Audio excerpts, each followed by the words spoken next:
Quiero agradecer infinitamente su participación y su presencia en este día tan especial. Es especial porque hoy estamos abriendo la puerta de esta oficina que, más allá de ser de concertación ciudadana, es una oficina que va a estar a la orden y al servicio de los aliados del Comando con Venezuela que lideriza nuestra máxima líder, María Corina Machado.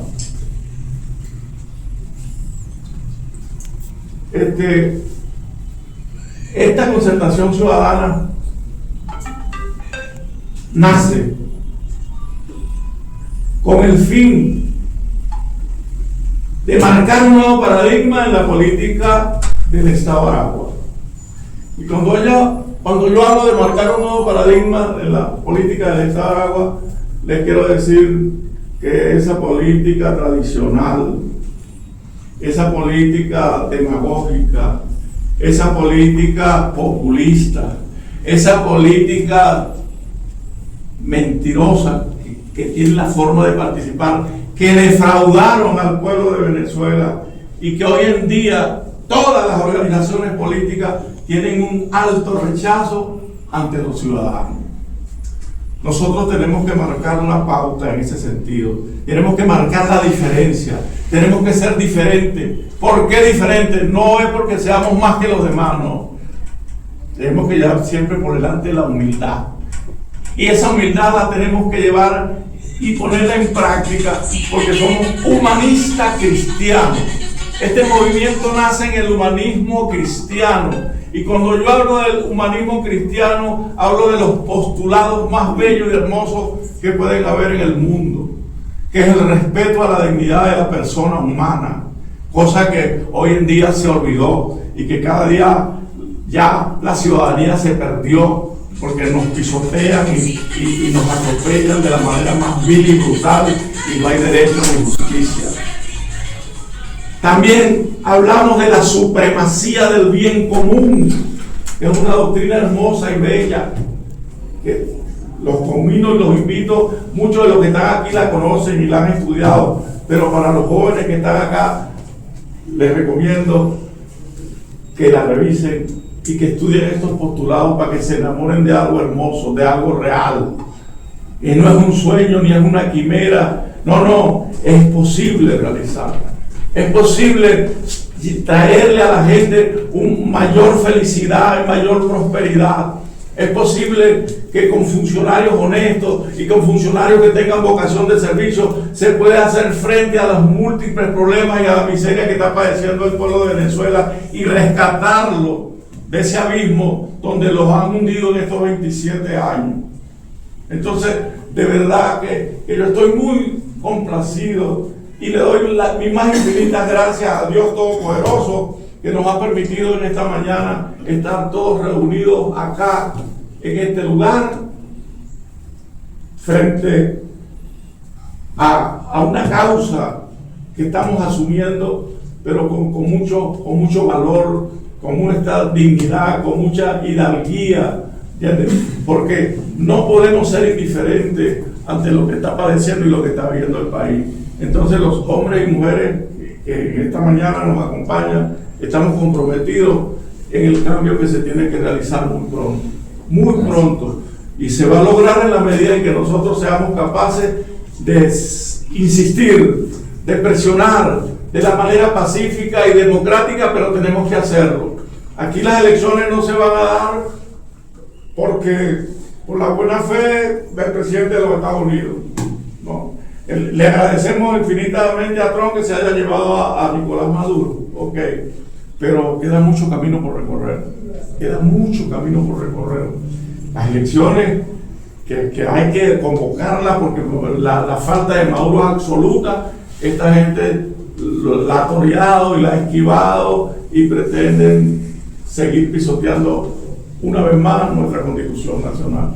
Y la Constitución Nacional lo contempla y dice que cuando hay una falta absoluta del presidente, tiene que ser convocada elecciones. Y ahorita hablan de elecciones, pero no dicen cuándo, ¿entiendes? como dice la canción de Nat King Cole, me dice que me quiere y que nos vemos y nos vamos, pero no me dice cuándo. Entonces nosotros tenemos que presionar y que tenemos que convertirnos en unas hormiguitas de hablar con los vecinos, de hablar con los amigos, de plantearle a los que están desencantados, de los que ya están perdiendo las esperanzas, que no podemos permitir que eso ocurra, de decirles, mira, no todo está perdido, todo es posible. Mira, aquí está María Corina, aquí está César Previva, con un grupo de dirigentes, de hombres valiosos, que están dispuestos a asumir las riendas de este país para empezar a construirlo, porque no podemos hablar de reconstruir. Este país está destruido por los cuatro costados y el reto que hay que asumir es un reto enorme, pero aquí estamos dispuestos a hacerlo, que cada uno de nosotros aportar su granita de arena, en cambio, en aras de que el cambio se logre lo más pronto posible.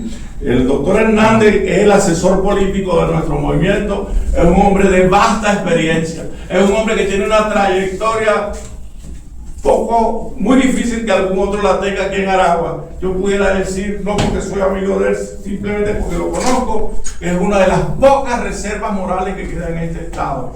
Por eso nos honra el doctor Hernández con su presencia en esta mañana, porque es un hombre que ha gobernado y que en este estado y en este Maracay ahí quedan todavía sus obras, que cuando le tocó ejercer y dirigir el Consejo Municipal de Girardot, aquí en Maracay no había ni un terminal de pasajeros. Este señor que está aquí, con un grupo de técnicos, entre ellos uno que yo quise mucho y se nos fue, que fue el ingeniero Carlos Alberto Muñoz, que Dios lo tenga en su gloria, que fue uno de los que empujaba la parte de la infraestructura de aquel momento, el Mercado Libre.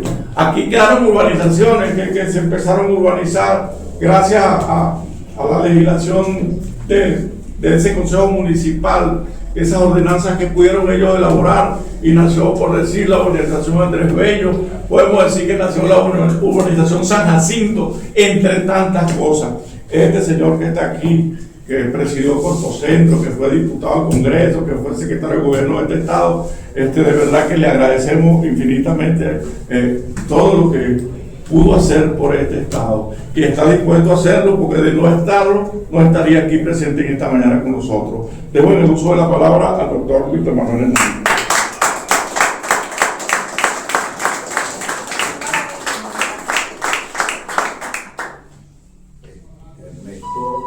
Ernesto es una persona que ha aprendido todas las marramucias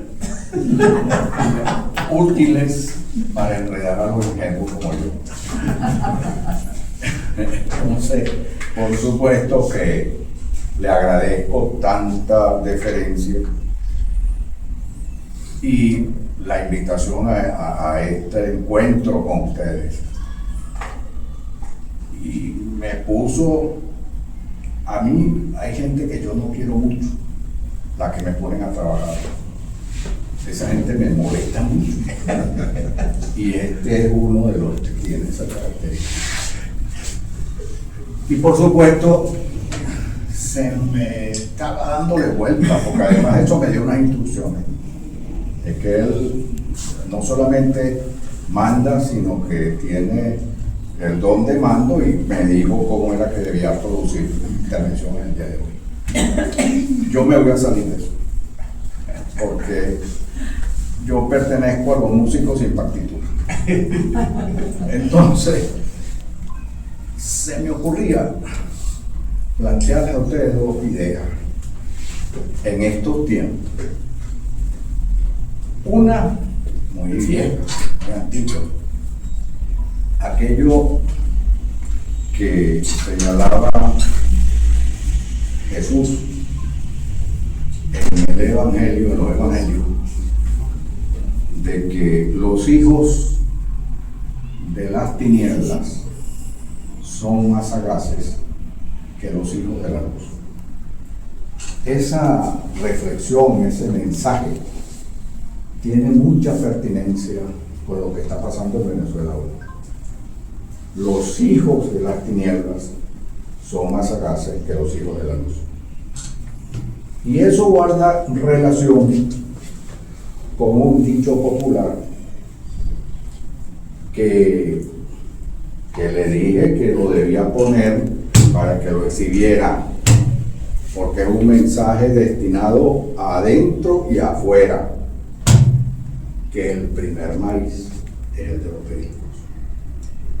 Aquí hay más de un perico y hay más de un hijo de la tiniebla, adentro y afuera. Este es un momento que se puede decir histórico, pero no solamente que es histórico, quizá sea uno de los momentos más complejos en la vida institucional de Venezuela. Es muy complejo. Tenemos un régimen político heredado de la usurpación continuada del chavismo. Eso y que es jurídicamente lo que gobierna Venezuela. A Venezuela no la gobierna un régimen legítimo. Solo que cuando uno tiene que enfrentar a nivel de cuerpo de seguridad, con los que tuve alguna relación, a los secuestradores, uno no le pregunta al jefe de la banda si está autorizado para eso, sino que se tiene que sentar con el jefe de la banda a pesar de que esté o no esté autorizado para eso. Esa es la situación de la señora Tercia. Ella es la jefa de la banda. No tenemos por qué preguntarnos por qué, porque sabemos que nace de un proceso continuado de usurpación del poder público. Y esa situación se continúa en el tiempo. Entonces, piensen si en la experiencia que uno ha vivido hay algo parecido a esto, de que el régimen, el órgano ejecutivo del poder público de una república esté en manos de una banda de usurpadores que pretenden ser los que marquen el camino hacia el porvenir. Eso es absurdo, pero es lo que hay. Y con eso hay que sentarse, porque lamentablemente son los jefes de la banda y hay que tratar de ver cómo logramos rescatar al secuestrado, el secuestrado de la República de Venezuela. Esto se lo comento porque hay un sentimiento que se sucede cada vez que hay un acontecimiento fuera de lo común. En este caso, lo del 3 de diciembre. Eso es fuera de lo común. Eso de que agarren en guinda a un presidente bueno, malo, regular, usurpador, legítimo, y se lo lleven. Eso es fuera del libreto. Pero ha pasado. Pasó en Panamá y ha pasado en otros lugares. Y en donde el más poderoso es capaz de hacerlo al que esté en menos condiciones para ello. Pero hay una cosa todavía que eriza los pelos, que el encargado de comandar las Fuerzas Armadas, responsable de la seguridad y defensa del país institucionalmente, ahora es agricultor, se me parece. Yo tengo la impresión de que ya reúne como segundo en cualquier momento para explicarle cómo es que debe sembrar. Es agricultor. Ese señor que comandaba la estructura fundamental de las Fuerzas Armadas, no se le ocurrió una frase más infeliz que decir que las Fuerzas Armadas habían quedado incólumes y que el prestigio de las Fuerzas Armadas no había sufrido lo más mínimo. Coño, pero Dios mío, eso en el lenguaje más común es alguien a quien ni siquiera supo ¿Qué pasó? asumir las responsabilidades que le correspondían.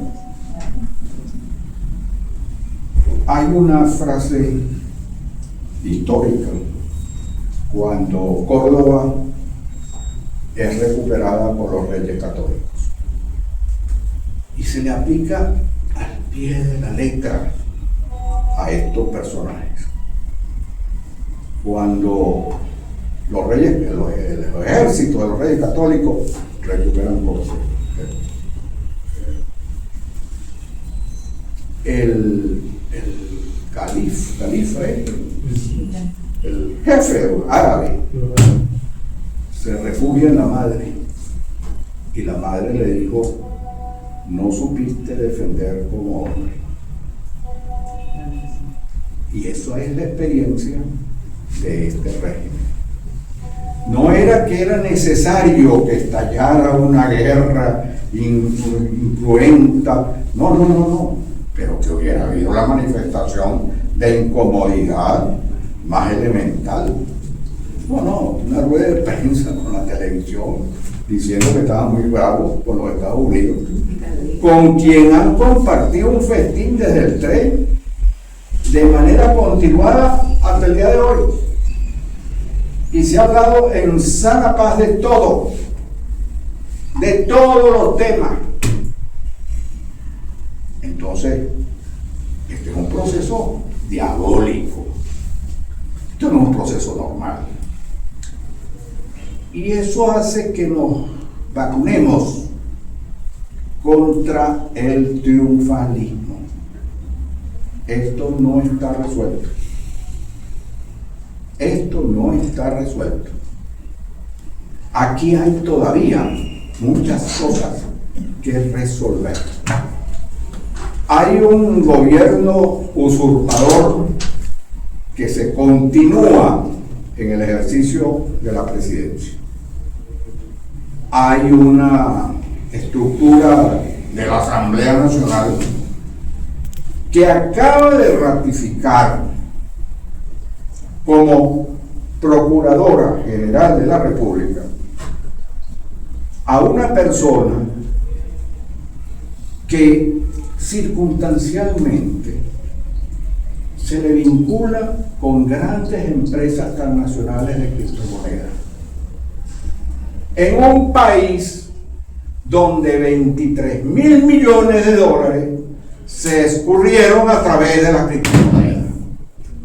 Y no le pareció a ninguno de esos próceres de la Asamblea Nacional que había que preguntarse si alguna vez esta señora tuvo relación con las transnacionales de la criptomoneda. Porque de que el negocio no era de pendejo, por supuesto que ustedes y yo estamos de acuerdo. Ese negocio no era de pendejo. Ese negocio era de grandes ligas. Ese negocio no convocó a mi amigo, no convocó a Juan II, no, se trapinó con los que tienen agallas y medios y la ratificaron. Y no hubo un diputado que se le ocurriera preguntar si una persona, un abogado, de los 200 y tantos mil abogados que están en Venezuela, somos, no hubo un abogado que un diputado que preguntara si esa señora tenía relación con alguna empresa minúscula que se cogió parte de los 23.000 millones de dólares, que los escondió. Esto es algo. Pero es que esta misma, claro, las otras decisiones, la del fiscal y la del defensor, entran en la falta de grandeza de este régimen, porque no hay una actitud adecuada a la gravedad del problema de Venezuela. Este es un momento para la concertación entre los que creen que son los mejores y entre los que no somos los mejores, entre los que están en el ejercicio del poder y los que no están en el ejercicio del poder.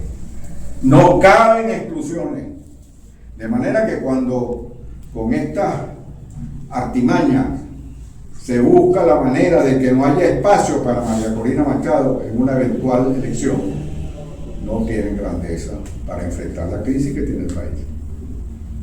Y el país necesita, porque cuando se quiere hablar de perdón y de olvido y de generosidad, mire, lo agregado de eso es la grandeza. Hay que tener un sentimiento de que es necesario buscarle a Venezuela un camino, porque venimos del desastre de estos 27 años. Y este desastre no lo calificamos nosotros. Nosotros no somos los que tenemos el derecho de decir que los demás fracasaron. ¿Es que ellos fracasaron? ¿O es que el hambre que hay en Venezuela lo trajimos nosotros los que no gobernamos? ¿O el hambre que hay en Venezuela es el producto del disparate?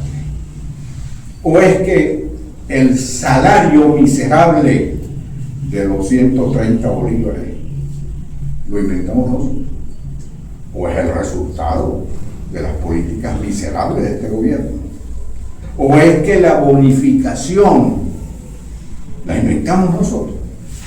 ¿O es que la bonificación ha sido la práctica para no permitir que se genere la bola de nieve del pasivo laboral del Estado, en lo que sí han sido eficientísimos? Ha sido en destruir. Y yo en esto trato de que transmitir la preocupación de que no simplifiquemos la gravedad de los pecados ajenos, magnifiquémoslos, no los inventemos, simplemente señalemos. PDVSA no es que era grande porque los ricos eran los que manejaban PDVSA. PDVSA era grande porque tenía 17 refinerías de petróleo en el mundo y garantizaban la comercialización del petróleo venezolano. La mayor dificultad para el petróleo venezolano es las características del petróleo venezolano, que es petróleo pesado, que debe competir en el mundo con el petróleo liviano y que requiere unos procesos de extracción y de refinación costosos que lo hacen menos competitivo. PDVSA logró resolver esos problemas y se convirtió en una de las grandes empresas petroleras del mundo. Alguien la destruyó. A lo mejor, como estamos acostumbrados, resulta que siempre son seres especialmente distintos a los normales. La quiromancia, la zoología, cualquiera de esas cosas, menos los responsables de haber administrado PDVSA. Esos no tienen la culpa. Entonces, así, con este embuste, no se puede buscar la solución. Y además es necesario que se asuman las responsabilidades. Aquí no puede pasar callado los que defraudaron al Tesoro Público. Aquí no puede pasar agachado los que se robaron el Tesoro Público. Fíjense, hablaba con alguien y sobre los 23.000 millones de vagabundería del señor señor Sane. Sane. Ahora, fíjense ustedes, y esto se lo digo porque es necesario que tengamos conciencia de lo que ha pasado. ¿Ustedes creen? ¿Alguno conoce algún detalle del proceso penal al que ese señor debería estar sometido por la sustracción de 23.000 millones de dólares? ¿Alguien sabe eso? Desconocemos a la verdad. ¿Alguien conoce eso? ¿Ah? ¿Pero por qué no lo conoce? Porque no existe. ¿Y por qué no existe? Porque él no actuó solo. Él no actuó solo. Él es un personaje que conoce el cuento de cómo se repartieron los 23.000 millones. Y comenzamos por la punta de la cabulla. El presidente de la República es el administrador de la Hacienda Pública Nacional. No es que él es la única persona que determina en qué se gasta, se compra una silla o se compra un equipo de la criolla. No, él es el administrador de la Hacienda Pública Nacional. Él es el que autoriza los actos de administración, no ordinaria, diaria, sino lo que fundamentalmente determina la administración del Estado. Y resulta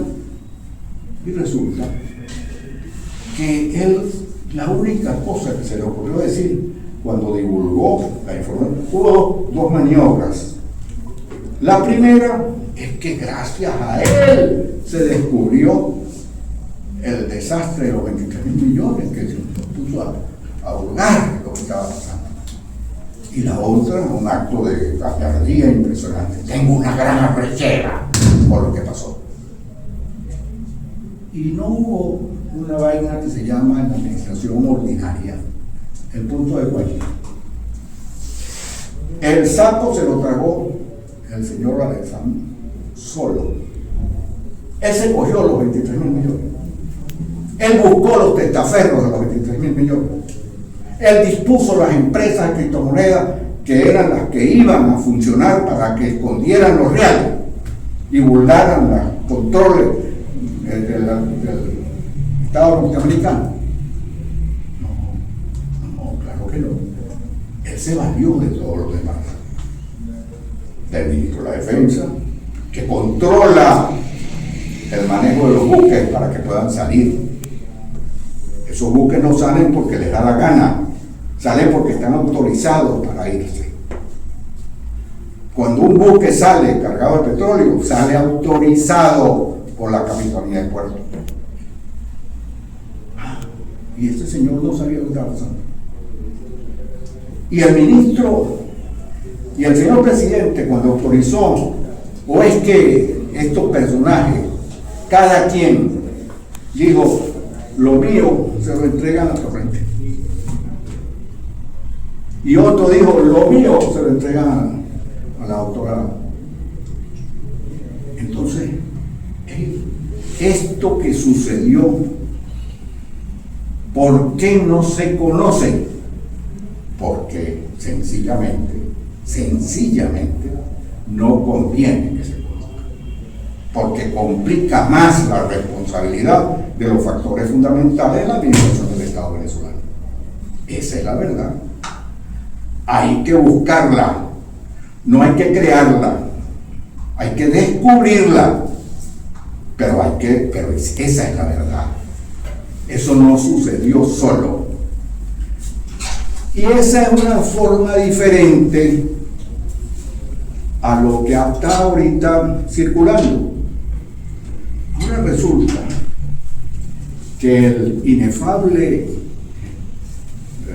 ministro general Padrino había que nombrarlo ministro de Agricultura para que no hable.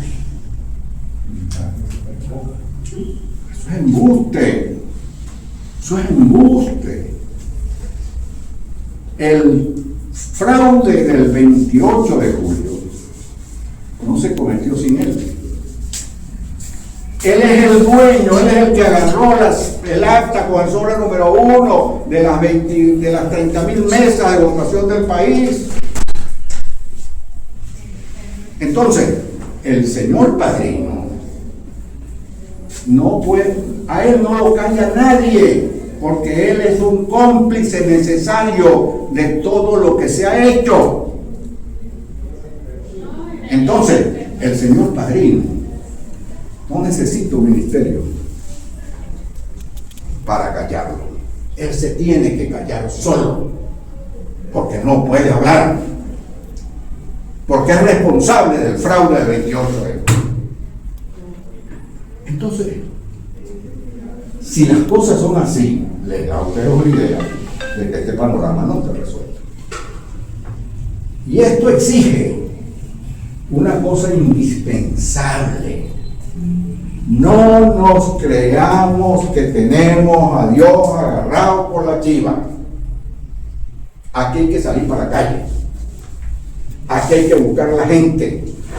Aquí hay que organizar la población. Aquí hay que sumar voluntades.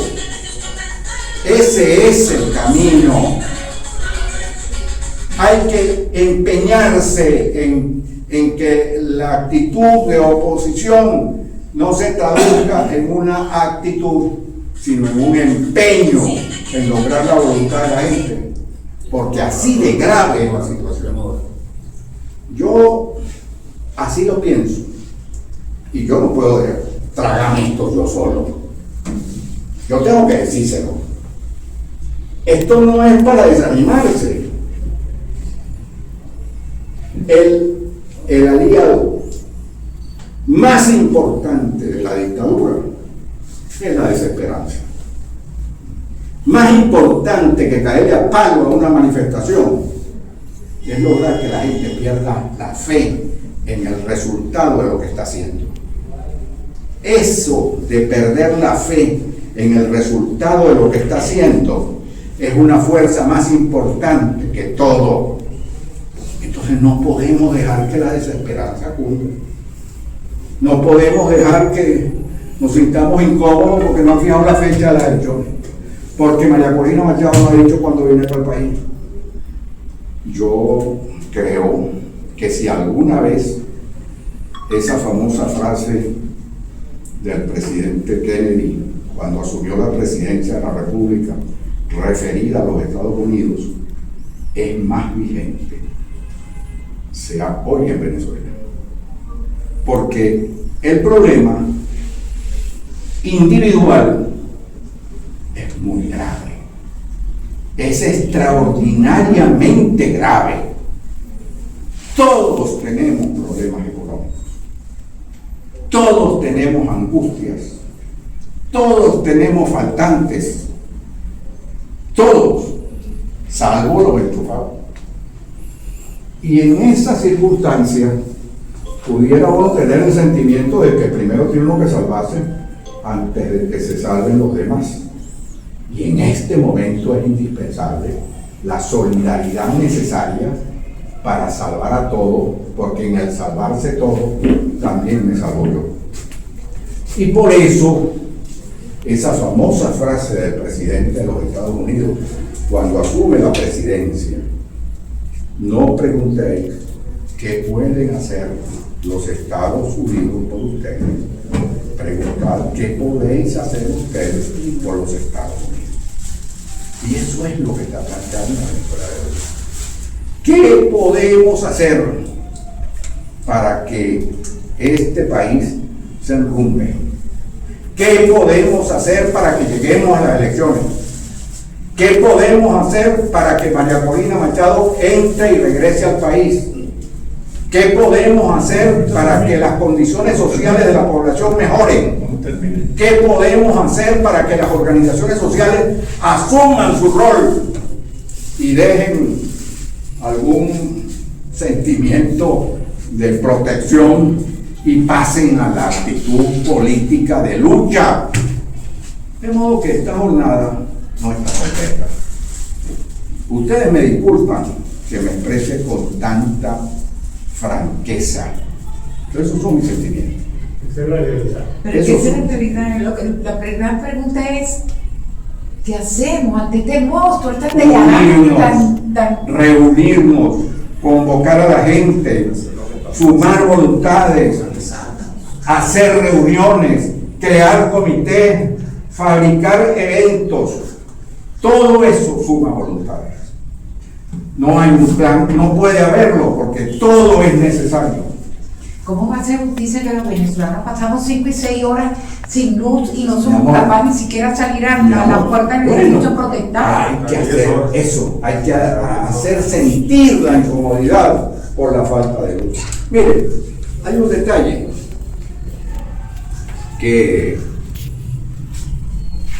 se me ocurrió hacer unas notas a propósito del problema de los apagones, mejor dicho, a propósito de los rayos perpendiculares. Ese fue el motivo, de los rayos perpendiculares.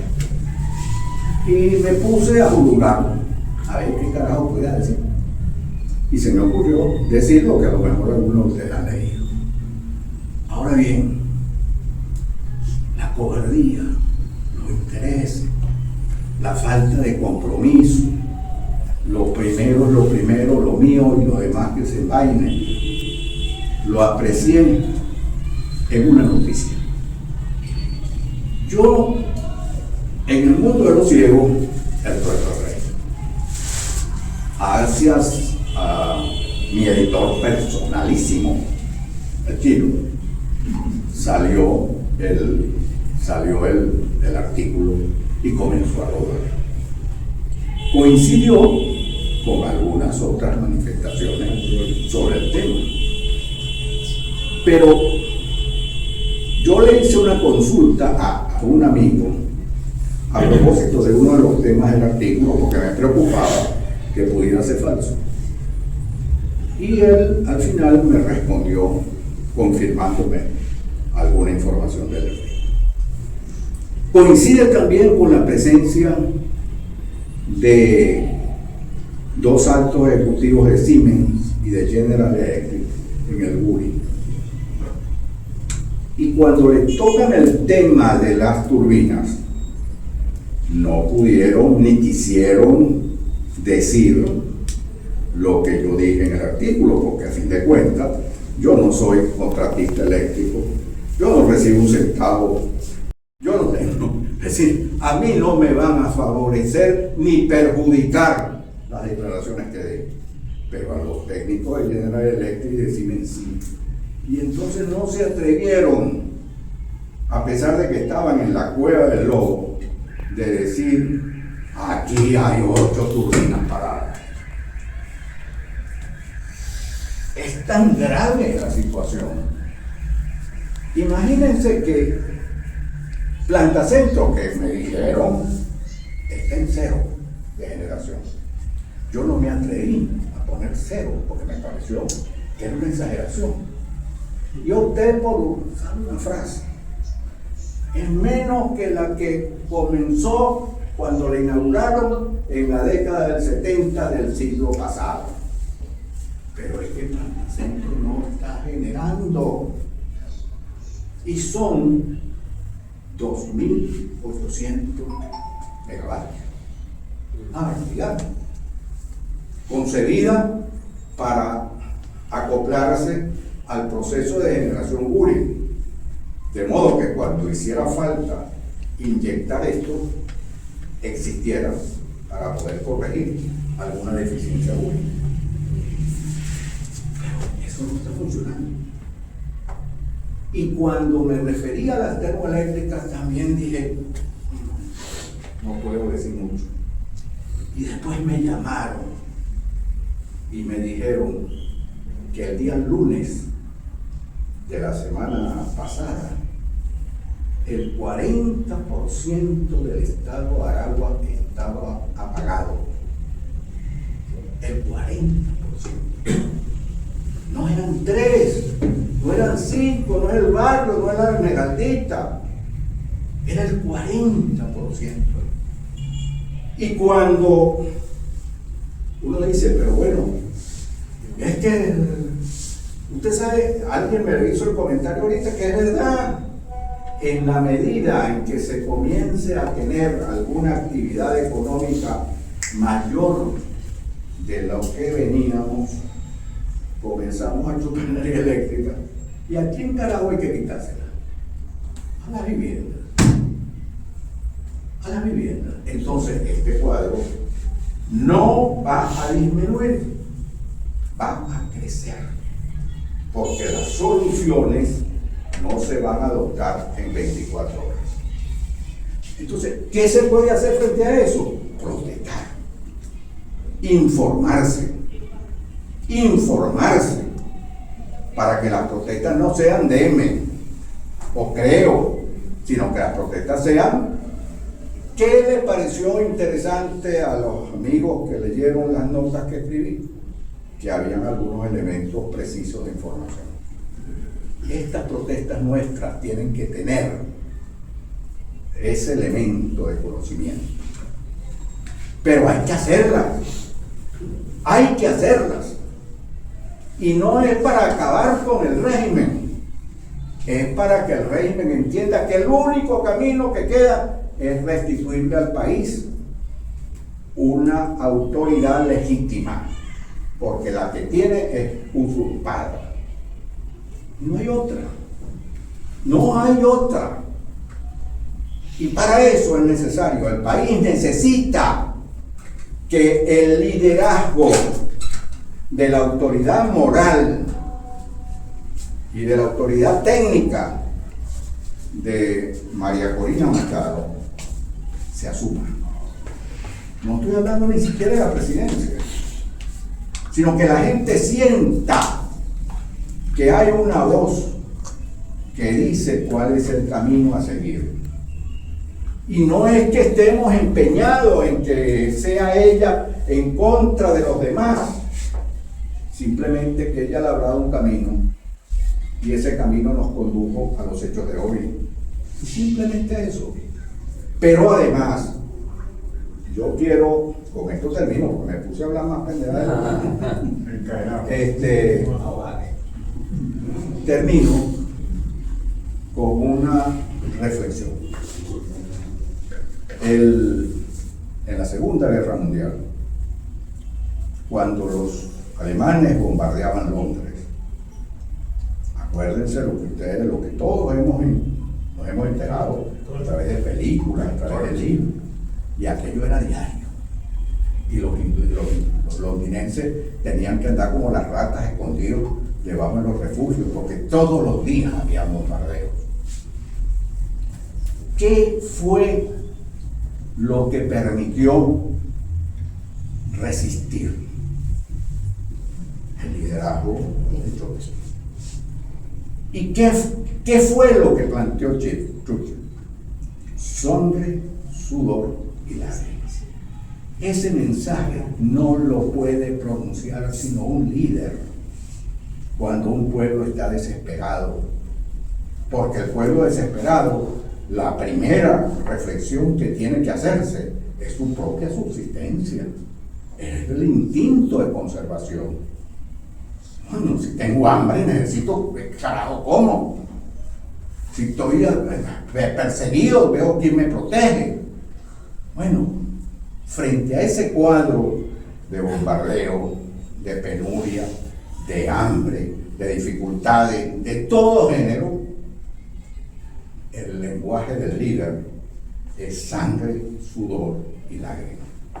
Y eso es lo que se demanda a la Venezuela de hoy.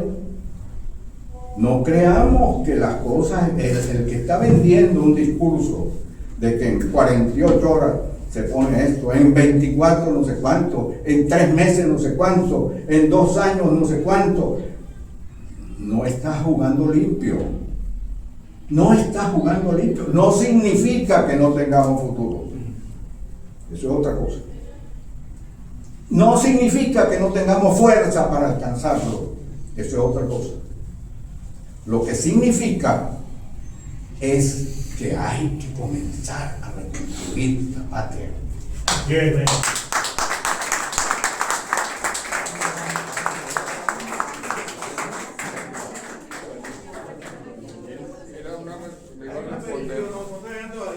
Le iba a responder una pregunta, nada más que decía mi querida